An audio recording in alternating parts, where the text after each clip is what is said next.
Hello guys, good evening. Once again welcome back to my YouTube channel Uttarakhand special by Pawan Bora. और मैं अपने previous topic को continue कर रहा हूं। जैसे कि हमने लास्ट टॉपिक में डिस्कस किया था कि कैसे महात्मा बुद्ध यानी कि गौतम बुद्ध का जो जीवन यात्रा है उनकी, वो यात्रा नेपाल से स्टार्ट हुई थी और कुशीनगर में जाके खत्म हुई थी, जिसको महाभिनिष्क्रमण हमने कहा था।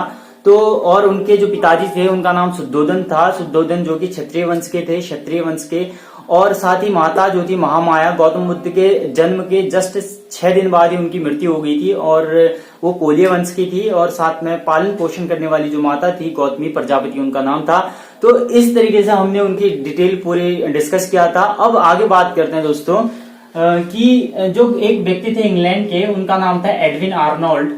एडविन आर्नोल्ड 1879 एडी में एडविन आर्नोल्ड ने एक किताब लिखी थी। उस किताब को बोलते हैं लाइट ऑफ एशिया, जिसमें उन्होंने गौतम बुद्ध को एशिया का प्रकाश कहा। और पूछा जाता है कि एशिया का प्रकाश किसको बोला गया है, तो गौतम बुद्ध को बोला गया है, एडविन आर्नोल्ड ने कहा था।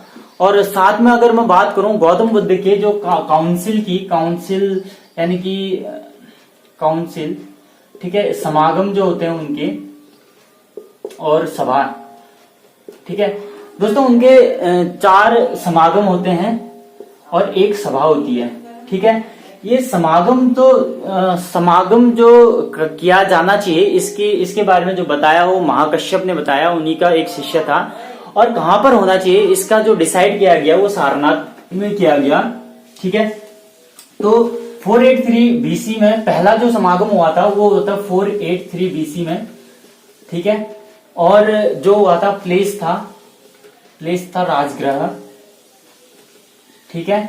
और जो उस टाइम जो चेयरमैन था यानी कि अध्यक्ष जो था वो चेयरमैन था, उसका नाम था महाकश्यप, जो कि जिसने सोचा था समागम के बारे में। और किंग जो था उस टाइम राजा था वो था अजातशत्रु, ठीक है। और इसका रिजल्ट क्या निकला यानी कि आउटपुट क्या निकला? आउटपुट निकला दोस्तों 2 किताब है, एक विनय पिटक और एक सूत पिटक, ठीक है। विनय पिटक का मतलब होता है, जो विनय पिटक होता है उसका मतलब कानून के बारे में बताया था, और सूत पिटक यानी कि पुनर्जीवन के बारे में बताया है, ठीक है। या गौतम बुद्ध के उपदेश और पुनर्जीवन के बारे में बताया सूत पिटक के बारे में। दूसरा जो समागम था 383 बीसी में हुआ था, जिसमें जो वैशाली में हुआ था, ये भी बिहार में पड़ता है, ठीक है। और इसमें जो था सुबाकामी जो है यहाँ पर क्या थे, चेयरमैन थे। राजा इस टाइम पे कालाशोक राजा था। और इससे निर्णय क्या निकला था? निर्णय निकला था अभिरक्षण का। अभिरक्षण यानी कि जो गौतम बुद्ध हैं, गौतम बुद्ध के जो उपदेशों को जो लोग सही से उनके अनुयायी काम कर रहे हैं या नहीं कर रहे हैं, या उनके जो उपदेश हैं वो सही से डिलीवर हो रहे हैं या नहीं हो रहे हैं, इसके बारे में था ये। तीसरा था 250 बीसी। ये जो हुआ था दोस्तों पाटलिपुत्र में हुआ था, पाटलिपुत्र बिहार, ठीक है। और ये सुबहगामी यहां पर जो है जैसे चेयरमैन है, चेयरमैन के रूप में जो था मोंगलीपुत्र तिस्ता, ठीक है। और कालाशोक यहां पर ये था, और राजा उस टाइम हुआ करता था अशोक, ठीक है। और इसमें अभिधम्मा के बारे में बताया था, अभिधम्मा यानी कि यहाँ पर गौतम बुद्ध के यात्रा और उनके दर्शन फिलॉसफी के बारे में बताया गया था। आगे बढ़ते हैं, आगे है 78 एडी। तो ये जो हुआ था 78 एडी में जो हुआ था, ये जगह थी कुंडलवन कश्मीर,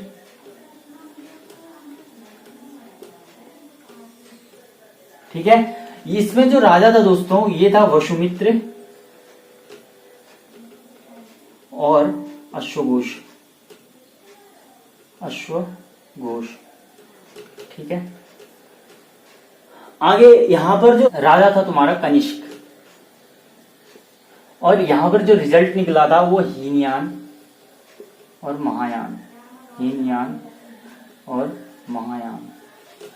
एक दोस्तों सवाल था 067 एडी में ये सभा हुई थी मथुरा में, मथुरा यानी कि कन्नौज, ठीक है। और यहाँ पर ये मथुरा कन्नौज में हुई थी, और यहाँ पर जो राजा थे वो थे अध्यक्ष हेनसांग थे। चीनी यात्री भारत आया था, और हर्षवर्धन के टाइम पे भारत आया था। हर्षवर्धन, ये भी क्वेश्चन काफी बनता है कि हर्षवर्धन के टाइम पे जो भारत आया था वो कौन था, वो हेनसांग था। हर्षवर्धन उस टाइम राजा था, और इसमें निकला था जो गौतम बुद्ध के जो उपचार हैं, गौतम बुद्ध के जो प्रचार प्रसार हैं, उसके साथ साथ सामाजिक सेवा भी होनी चाहिए, उसमें ये निर्णय निकला था, ठीक है। तो दोस्तों ये है 483 बीसी। डेट बहुत इजी है, ज्यादा याद करने के। देखो 483 बीसी है, उसमें से 100 माइनस कर दो 38 बीसी। उसके बाद 483, 100 माइनस करोगे 383, फिर सीधे कुछ नहीं करना, 250 कर देना है, और 78 फिर 607। याद करने की कोई ज्यादा टेंशन नहीं इसमें। पहला राजगृह है बिहार में ही है, दूसरा भी बिहार में है, तीसरा भी बिहार में है, चौथा कुंडलवन कश्मीर में है, पांचवा मथुरा उत्तर प्रदेश, ठीक है। आगे महाकश्यप, शुभाकामी, मोगलीपुत्र जैसा, वसुमित्र, अशोक, हिंसांग, अजातशत्रु, कालाशोक, अशोक, कनिष्क और हर्षवर्धन, ठीक है। बाकी ये सब चीजें हैं दोस्तों, ज्यादा टफ नहीं है, याद करना इजी है। बाकी इसमें मैं एक चीज बता दूं, अगर ये जो 78 एडी में अगर वसुमित्र और अश्वघोष की जगह, पहली बात तो वो एक ही ऑप्शन देगा, एग्जाम में पूछा जाएगा तो एक ही ऑप्शन आएगा। अगर बाय चांस दोनों ऑप्शन आएंगे तो हम प्रेफरेंस जो प्रायोरिटी देंगे, first priority goes to Vasumitra. पहले जो प्रायोरिटी जाएगी हमारी वसुमित्र को जाएगी।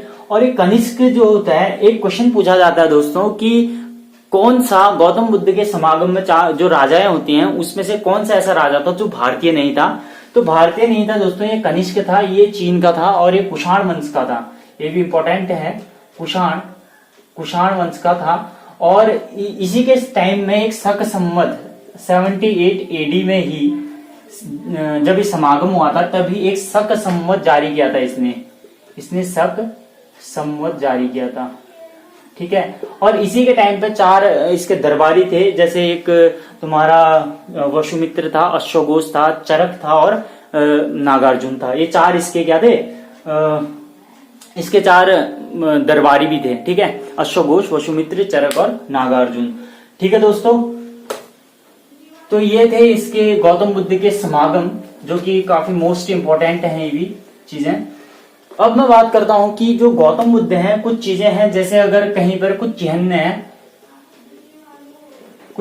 हैं, जैसे अगर कहीं पर आपको कमल का फूल दिखे, कमल का फूल, या बैल दिखे, या सांड दिखे, तो इसका मतलब है जन्म, ठीक है। अगर आपको कहीं पर चक्र दिखे, इसका मतलब वो हो गया कि उपदेश। अगर कहीं पर आपको दिखे कि जैसे स्तूप, इसका मतलब हो गया मृत्यु, ठीक है। और अगर आपको कहीं पर दिखे निर्वाण, इसका मतलब ज्ञान हो गया, निर्वाण इसका मतलब हो गया ज्ञान, ठीक है। सॉरी दोस्तों, अगर कहीं आपको दिखे पीपल, चिन्ह पीपल दिखे, इसका मतलब हो गया निर्वाण। तो ये सब चीजें कुछ चिन्ह हैं, ये बहुत इंपॉर्टेंट हैं। अब गौतम बुद्ध के 8 जो मार्ग स्थल थे, एक तो था बोध गया, ठीक है, और दूसरा था तुम्हारा दोस्तों कुशीनगर, ये आपका सारनाथ, ठीक है। तीसरा था लुम्बिनी, ठीक है। चौथा था तुम्हारा कुशीनगर, ठीक है। 5वां था तुम्हारा राजगृह, फिर था वैशाली, श्रावस्ती, ठीक है। और था संकीरा, उत्तर प्रदेश में है, ठीक है। तो दोस्तों ये जो संकीरा है ना, यहाँ से जब उपदेश दे रहे थे तो अशोक ने ज्ञान यहीं से लिया था, अशोक को उपदेश यहीं पर दिया था, अशोक जो राजा था उसको उपदेश यहीं पे दिया था। अशोक ने अपने दो व्यक्तियों को बौद्ध धर्म के प्रचार प्रसार के लिए श्रीलंका भेजा था। एक का नाम था महेंद्र और एक का नाम था संघमित्र, ठीक है। ये इनको इसने श्रीलंका भेजा था। और अशोक ने एक व्यक्ति महाकच्चायान महाकच्चायान को जो भेजा था उसको भेजा था कहां पर, उज्जैन। बौद्ध धर्म के प्रचार प्रसार के लिए उसने उज्जैन भेजा था। अशोक को इसी जगह से ज्ञान की प्राप्ति हुई थी। आगे मैं बात करता हूं, एक होता है दोस्तों इसमें क्या कुछ चीजें और भी हैं, जैसे एक होता है हीनयान, एक होता है महायान। हीनयान का मतलब होता है फैलाव, महायान का मतलब होता है इकट्ठा। ठीक है, हीनयान में क्या होता है, हीनयान को बताया था देवराज ने बताया था। ठीक है, इसकी शुरुआत बिहार से हुई थी, इसकी शुरुआत आंध्र प्रदेश से हुई थी। इसके बारे में बताया था नागार्जुन ने। ठीक है, नागार्जुन जो है उनको भारत का आइंस्टीन भी बोलते हैं। इनकी एक बुक भी है जिसको बोलते हैं माध्यमिक कारिका जो किताब है वो शून्यवाद के बारे में है। ठीक है, शून्यवाद सिद्धांत के बारे में इसमें है। ठीक है, साथ ही जो हीनयान है, हीनयान की जो ऊपर किताब है ये संस्कृत में भी है, ये माध्यमिक कारिका संस्कृत में है। ठीक है, जो हीनयान है, हीनयान के जो ऊपर किताब लिखी गई है उसका नाम है पुरम पारिता, और जो महायान है इसके ऊपर जो किताब लिखी गई है उसका नाम है प्रज्ञा पारिता। ठीक है, पुरम पारिता और प्रज्ञा पारिता, ये वाले जो होते हैं ये भगवान की मूर्ति बनाकर पूजा करते थे, यानी कि गौतम बुद्ध से रिलेटेड है ये महायान वाले। और ये जो है मांस भी खा लेते थे, लेकिन ये लोग ना मांस खाते थे, मांस भी नहीं खाते थे, ना मांस खाते थे, और ना ही ये मूर्ति बनाकर बिना मूर्ति के ये लोग पूजा करते थे, हीनयान वाले। ठीक है, तो इस तरीके से ये है हीनयान और महायान। और इम्पोर्टेंट क्वेश्चन है कि ये जो है नागार्जुन जो कि किसके दरबारी थे, ये थे कनिष्क के दरबारी थे, और भारत का आइंस्टीन इनको बोलते हैं। माध्यमिक कारिका इनकी किताब है। एक है दोस्तों वसुमित्र की किताब है मंडल मार्गदर्शिका।